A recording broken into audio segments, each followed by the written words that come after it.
السلام علیکم۔ شہد لیجیے، چھتا نہ توڑیے۔ یہ ایک ایسی ویڈیو ہے جو ہمارے اخلاق کو نکھارتی ہے، سنوارتی ہے۔ نرمی جس چیز میں بھی ہوگی اسے زینت دے گی، جس چیز سے نکال لی جائے گی اس میں عیب پیدا ہوگا۔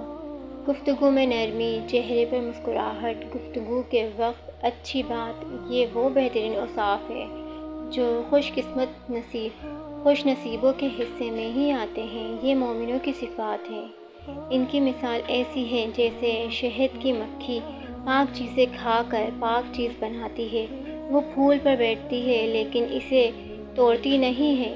نرمی سے اللہ تعالیٰ وہ چیز دے دیتا ہے جو سختی سے نہیں ملتی۔ نرم مزاج لوگوں کو استقبال کیا جاتا ہے، نگاہیں انہیں دیکھتی ہیں، دل مائل ہوتے ہیں، روحیں سلام کرتی ہیں۔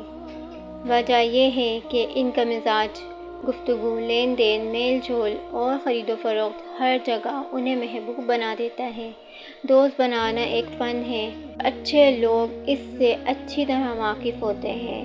اس قسم کے لوگوں کا اپنا اخلاقی دستور ہوتا ہے جو اس آیت پر مبنی ہے۔ برائی کا جواب بھلائی سے دو۔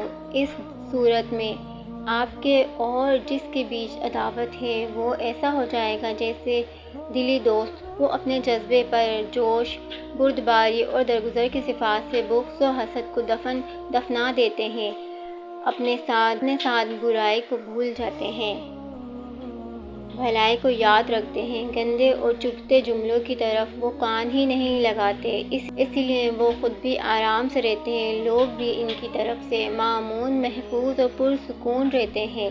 مسلمان وہ ہے جس کی زبان اور ہاتھوں سے دوسرے مسلمان محفوظ ہوں۔ مومن تو وہ ہے کہ لوگ اپنی جان اور مال پر اس سے مطمئن ہوں۔ اللہ نے مجھے حکم دیا ہے کہ جو مجھ سے کٹے میں اس سے جوڑوں اور جو مجھ پر ظلم کرے میں اسے معاف کر دوں، جو مجھے نہ دے میں اسے دوں۔ اہل ایمان اپنا غصہ پی جاتے ہیں، لوگوں کو عافیت دیتے ہیں۔ اللہ کے نزدیک اچھے اخلاق کی بڑی اہمیت ہے۔ اللہ تعالیٰ اچھے اخلاق کو پسند کرتا ہے اور صلہ رحمی کو پسند کرتا ہے، نرمی کو پسند کرتا ہے۔ اللہ تعالیٰ ہمیں بھی خوش اخلاق بنائے اور ہمارے لہجوں میں نرمی پیدا کرے اور ہمیں درگزر کرنے والا بنائے۔ اگر آپ کو میری ویڈیو پسند آئی تو پلیز میرے چینل کو لائک، شیئر اور سبسکرائب کرنا بالکل بھی مت بھولیے گا۔ السلام علیکم، اللہ حافظ۔